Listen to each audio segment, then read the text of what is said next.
ফেব্ৰুৱাৰী দিনটো হৈছে এটা স্পেচিয়েল ডে বুলি বা ভাল দিন বুলি ক'ব পাৰি। যিসকল প্ৰেম প্ৰেমিকা বা কাপলছ আছে তেখেতসকলৰ বাবে এটা স্পেচিয়েল ডে বুলি ক'ব পাৰি, কাৰণ সিদিনা হৈছে ভেলেণ্টাইন ডে। ভেলেণ্টাইন ডে কিহৰ কাৰণে পতা হয় আৰু এইটো ক'ৰ পৰা উৎপত্তি হ'ল আজি প্ৰায় ইণ্ডিয়াৰ মানুহে খুবেই কম গম পায়। গতিকে আহক এই ভিডিঅ'টোৰ জৰিয়তে জানো ভেলেণ্টাইন ডে কেতিয়া আৰু কি ক'ৰ পৰা উৎপত্তি হ'ল।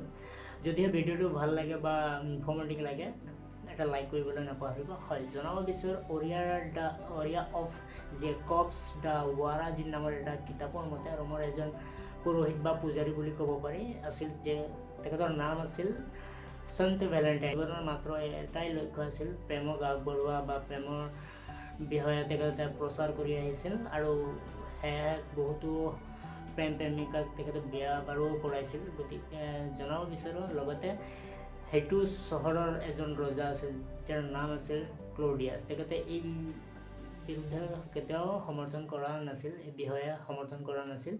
গতিকে তেওঁৰ মতে যিসকল প্ৰেম প্ৰেমিকাই বা সৈন্যই বা সৈনিকে প্ৰেম বন্ধনত বা বিবাহ বন্ধনত পৰে, গতিকে তেখেতে শাৰীৰিক লগতে মানসিকভাৱে দুৰ্বল হৈ পৰে।